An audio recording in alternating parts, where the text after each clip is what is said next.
Okay, let's unpack this. Imagine a secluded redwood forest, Hmm. a gathering of some of the world's most influential men. Right. But they're not there for, the usual power plays. No, not primarily. They're there for elaborate operas, these kind of allegorical plays, and this ceremony involving the cremation of care. It sounds pretty wild when you put it like that. It does. We're talking about the Bohemian Grove. And today we're diving deep into this fascinating, often really mysterious world. And the angle here is interesting, isn't it? How this radical exclusivity didn't just allow for a unique American art form, but maybe actively forged it. Exactly. We've pulled together a pretty unexpected stack of sources for this deep dive. Yeah. What do we got? We've got excerpts from a big music history of America, the art of music, but also contemporary Reddit threads, Okay. Bit of everything. and an historical treatise on something called the Bohemian Jinx. So, yeah, quite the mix. What's truly fascinating, I think, is how these different sources paint a picture of this unique cultural phenomenon. Mhm. It kind of reveals a profound paradox, doesn't it? From its origins as just, simple camps Mhm. to its evolution into this distinct art form. We'll try and explore the why behind this very secretive yet highly artistic tradition. And it leads us to that crucial question you raised. Uh. What kind of art emerges when your audience is as exclusive, maybe as powerful, as the performers themselves? Yeah, that's the heart of it. So our mission today isn't just to describe the Grove, it's to try and uncover this insight.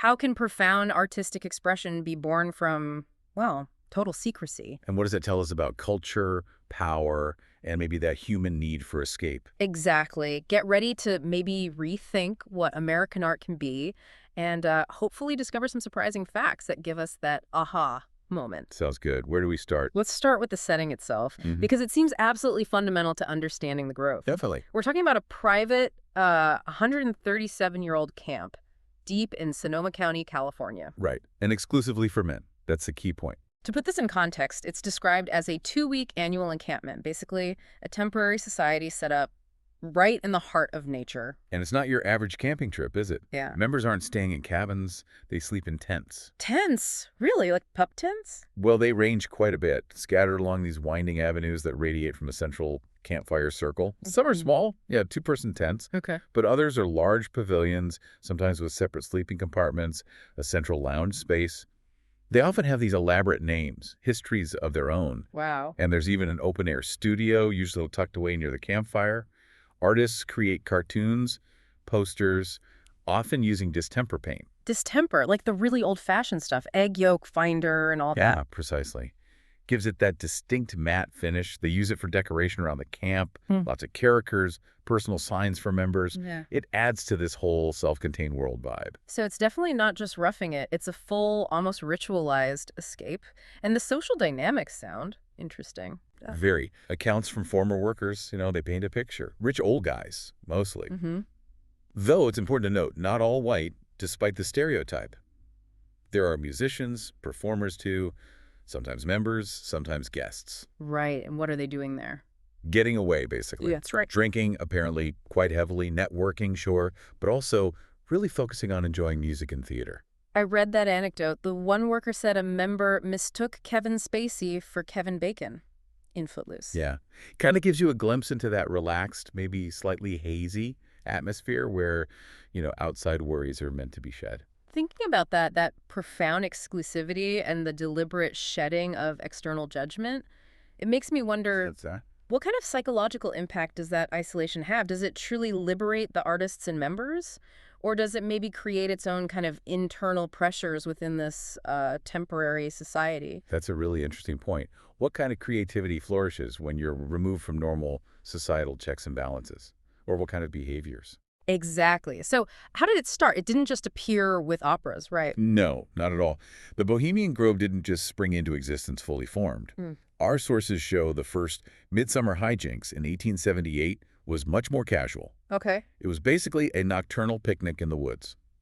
A farewell for a club president, Henry Edwards, who was an actor but also an entomologist. An entomologist. Okay, that's specific. Yeah, just a gathering of friends with an artistic leaning. But it evolved quickly from there. It did, quite rapidly. Early events had these hijinks, mostly literary musical stuff on makeshift stages. Right. Then later, they added lowjinks, which were totally impromptu, after supper. Often funny, satirical. So that casual origin, it shows how the traditions sort of solidified over time. It wasn't some grand design. Exactly. It grew organically from the members' desire for creative expression. But then came a turning point. Something shifted. Yes. In 1881, the Grove's true character started taking shape. They introduced a pivotal ceremony, the cremation of care. Ah, yes. The famous or infamous cremation of care. Right. This ritual, where they burn a symbolic effigy of care, representing worldly worries, responsibility. All the stuff they want to leave behind. Precisely. It became a central defining element, and it provided a powerful raison d'etre, a reason for being for many of the big artistic productions that came later. So it gave them a deeper purpose beyond just, entertainment. Exactly. It shifted the whole focus from just a gathering to something, well, more profound, almost spiritual for them. And it's significant that the art of music, this serious academic source, actually calls these Grove plays or midsummer hijinks. What was it? Local and very characteristic art developments, that's the phrase. Right. And it describes them as a new art form, representatively American, interpreting the American spirit through music and drama. Which is a pretty bold claim, representatively American, especially given how exclusive the whole thing is. It is indeed. And our sources kind of explore how this art form, born in such privacy, could claim to interpret a broader American spirit. The artistic evolution really hits its stride in 1902. That's when we get The Man in the Forest. Okay, what was special about that one? It's hailed as the first true Bohemian Grove play. Not just another performance, but a real collaboration. Libretto by one member, Charles K. Field, and specially composed music by another, Joseph D. Redding. This set the precedent for the original complex works that defined the Grove plays going forward. So it wasn't just about fun anymore. It was about creating a unique, original art for that specific place. Exactly. Which brings us to the plays themselves as a distinct genre. Because they use the forest itself as the stage. Precisely. The huge redwood trunks frame everything, like a natural proscenium arch, hundreds of feet wide and tall. Wow. And the stage is multi-level. It allows for effects you just couldn't do indoors. Actors climbing a rugged trail way up high. Like 100 feet up? Yeah, maybe 60 feet above the lowest platform. Or appearing seemingly out of nowhere from the deep shadows. The setting isn't just a backdrop. It's an active character. That's fundamentally different from traditional theater, where you bring the set to the stage. Here, the stage is the set. You got it. And these productions, they're no small undertaking. I bet. Months of meticulous prep. Authors, composers, actors, choristers, all club members. All members, no professionals brought in. Primarily members, yes. And they perform at night. Subtle lighting, augmenting the moonlight. You have voices, a full orchestra. These majestic figures appearing in light among the trees. Imagine the atmosphere. High art, nature, secrecy, all converging. And traditionally, there's this recurring character. Care. Usually malign. The bad guy. Sort of. It serves a dual purpose. He's the antagonist in the story, symbolizing the burdens they're escaping. Right. And it also directly sets up the cremation of care ceremony that follows the play. So it connects the art directly back to the core ritual. Exactly. This blend of mythology and personified allegory is a constant thread. It ties each story back to that central idea. We see that in the synopsis, right?